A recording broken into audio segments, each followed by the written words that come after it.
The night everything came apart started with a toast. We were halfway through our family's anniversary dinner when my father leaned across the table, napkin still in his hand, and said calmly, "Tell me, Emma, the $200,000 I gave you, what did you do with it?" Every sound in the room died. Forks froze midair, laughter vanished, and even the chandelier above us seemed to hold its breath. My mother's practiced smile went thin, and my brother's face drained of color. I felt my pulse hammer against my ribs, but I didn't flinch. "What money?" I asked, my tone quiet, steady. Only the faint electric hum filled the silence as I looked at both of them, one terrified, the other guilty. Then I reached for my phone, opened a folder, and slid it across the table toward my father. His eyes widened. He hadn't expected that. The night before, I had been in my apartment in San Francisco, surrounded by fabric samples and half-finished ad campaigns. My life there was modest but entirely my own. Everything built from scratch, without help, without shortcuts. Maybe that's why my dad, Richard Hayes, always said I reminded him of his younger self. He ran a contracting business in Denver, and whenever we talked, he ended the call with the same words. "I'm proud of you, kiddo." He never said that to my brother. Ethan was 3 years older, charming enough to fill a room, but reckless to the core. Every business venture he touched crumbled, and yet somehow, he always landed on his feet because Mom, Margaret, made sure he did. Growing up, she called him her dreamer. I was the one who had to make the dreams survivable. A week before that dinner, Ethan called me sounding unusually soft. "Hey, Dad's been feeling rough. We might cancel the anniversary thing." "Cancel?" I said. "He just texted me about the wine list." He hesitated. "Yeah, well, he's tired. Maybe it's best if you skip it this year." That pause told me everything. My father would never skip his own 60th and 40th anniversary celebration. So I called him directly. He picked up on the second ring, his voice full of energy. "Emma, you're still coming, right? Wait till you see the setup your mother's done." And just like that, I knew my brother had lied. On the flight to Denver, I tried to calm myself. Maybe Ethan just wanted attention. Maybe Mom didn't want another argument between us. But underneath it all was a weight I couldn't shake. The sense that this dinner wasn't meant to celebrate anything. It was meant to control who sat at the table. When I arrived, the Hayes house looked the same as it always had. White siding, trimmed hedges, the faint scent of pine candles my mother loved. She greeted me with her perfect hostess smile and a hug that felt more like choreography than affection. Ethan appeared behind her, grinning too wide. "You made it," he said. Something in his eyes twitched, nervous, calculating. For the first time, I felt like a guest in my own family's home. The next morning, the smell of bacon drifted through the hall, and Mom's humming carried from the kitchen. The house gleamed, too spotless, like it was trying to prove something. Dad was cheerful, chatting about a new deck project. He looked strong, nothing like the sick man Ethan had described. Across from me, Ethan poked at his eggs, scrolling through his phone. When Dad stepped out to take a call, Mom leaned in. "Emma, let's not talk about work or money tonight. Your brother's been under stress." "Stress?" I asked. "From what?" She hesitated, eyes flicking toward the stairs. "You know your brother. He's just figuring things out. Don't make tonight tense." Her tone was pleading, not instructive. That's when I noticed her nails, usually perfect, were chipped down to the quick. Worry, not stress. Later that afternoon, while I set the dining table, I heard Ethan's voice from the next room, low, angry. "No, I told you I'll pay it next week. Don't call me again." When he saw me, he hung up fast. "What was that?" I asked. "Business," he said too quickly. "You wouldn't understand." He brushed past me, but on the counter, I noticed a stack of envelopes, payment receipts, some addressed to a brokerage I recognized. My father's. By evening, guests started arriving. I slipped upstairs to my old room and checked my phone.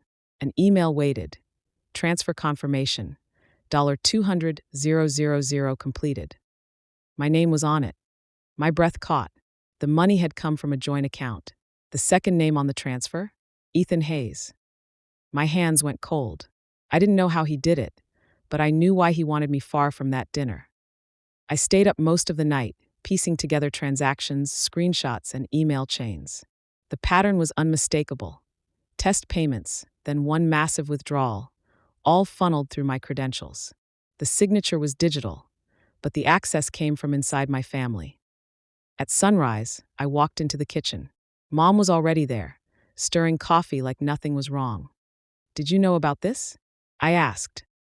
"Know about what?" she said lightly. I turned my phone toward her. The transfer details glowed on the screen. Her eyes flickered with panic before softening into guilt. "Emma, please. Ethan was in trouble. It was supposed to be temporary. He promised he'd replace it before anyone found out." "Before who found out, Dad or me?" Her shoulders sagged. "You've always been independent. I didn't think you'd even notice." That sentence felt like a knife. You wouldn't miss it. I walked out before she could say more. At noon, I met my Aunt Grace at her small roadside diner. She'd always been the one person who saw through the family performance.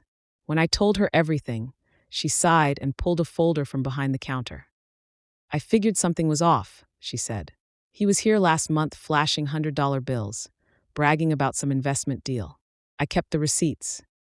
Inside were photos, watches, hotel bookings, luxury store purchases, all dated within days of the missing money. She'd already sent copies to Caroline Pierce, Dad's attorney, and an old college friend. When I spoke to Caroline, her voice was firm. "Emma, this isn't a misunderstanding.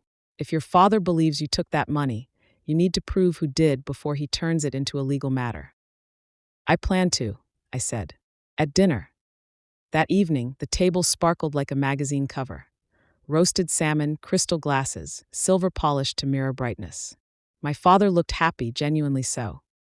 "Emma," he said warmly, "I can't believe you flew in just for this." "I wouldn't miss it," I answered, though the words burned.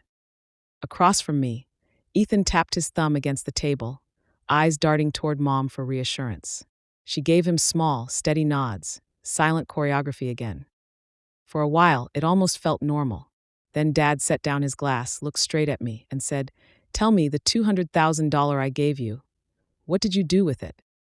My blood went ice cold. He spoke gently, as though confirming a fact. "Your brother said you needed it for a private investment. I transferred it months ago. Now, I'd like to know how it was used." Mom's face stiffened. Ethan's knuckles whitened around his fork. I swallowed hard. "I never received that money." Dad frowned. "That's impossible. The confirmation came through your account." "Then maybe," I said quietly, "you should check who else had access." Mom whispered, "Richard not here." He turned to her, confused. "Why not? If there's an issue, we can fix it." Ethan blurted, "Dad, it's no big deal. I can explain." "Explain what?" I asked, my voice cutting through the air. "The forged transfer or the hotel stays that followed it?" His mouth opened, then closed. Dad looked from me to him. "What is she talking about?" I slid my phone toward him.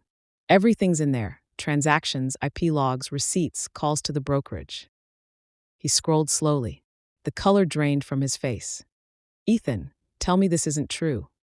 Ethan's voice cracked. "Dad, I was going to pay it back. I just borrowed it." "Borrowed?" Dad's voice thundered. "You forged your sister's signature." Mom stood up. "Richard, stop. He made a mistake." "A mistake?" he shot back. "Margaret, you knew?" She broke down, tears spilling. He was drowning in debt. I thought if Emma never found out. I laughed once bitterly. "You thought I'd never notice. You both signed my name." Ethan stood, trembling. "I didn't want this, Emma. I was desperate." "Desperate enough to let Dad accuse me of theft?" I asked. "You watched me take the blame for something you did." No one moved. The chandelier hummed faintly overhead, the only sound in the room. Dad's jaw tightened. "You two planned this." "Please, Richard," Mom sobbed. "We can fix it." He pulled out his phone. "Yes, we can." He dialed, his voice cold. "I need to report a theft, $200,000. Mom screamed, lunging for the phone. "Don't do this to him." "He did it to himself," Dad said. When the police arrived half an hour later, their flashlights cut through the golden light of the dining room. Ethan didn't resist. Mom clung to him, sobbing, but he wouldn't meet her eyes. Dad signed the report without hesitation. He looked at me, eyes tired and red. "Emma, I'm sorry. You believed what they told you, I said softly. You had every reason to. He reached for my hand, but I pulled away. You asked what I did with your money. I protected it. The officers led Ethan out. Mom followed, shouting promises that broke before they reached the door. The sirens faded into the distance, leaving only silence and the faint shimmer of the chandelier above us. Aunt Grace rested her hand on my shoulder. You did the right thing. Maybe, I whispered, but it doesn't feel like it.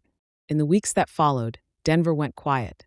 The scandal faded from the papers, but not from people's whispers. Ethan avoided prison through a plea deal, but the restitution order was strict. Repay every cent or lose everything. Mom stood by him at every hearing, her hair uncombed, her eyes hollow. When it was done, Dad called me into his office. His blueprints had been replaced by legal folders. I've rewritten my will, he said quietly.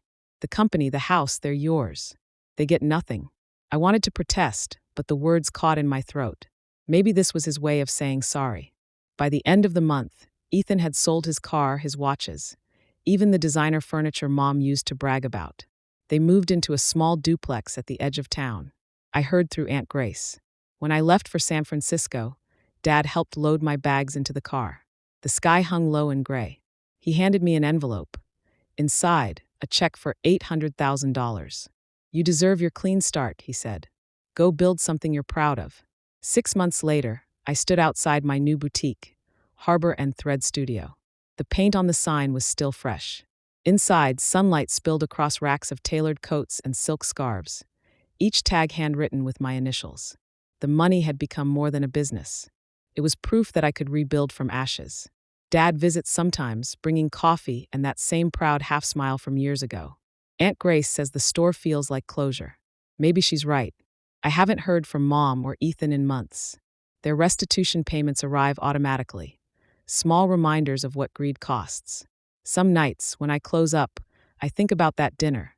The humming chandelier, the silence after the truth landed. Betrayal doesn't always destroy you. Sometimes it sharpens you.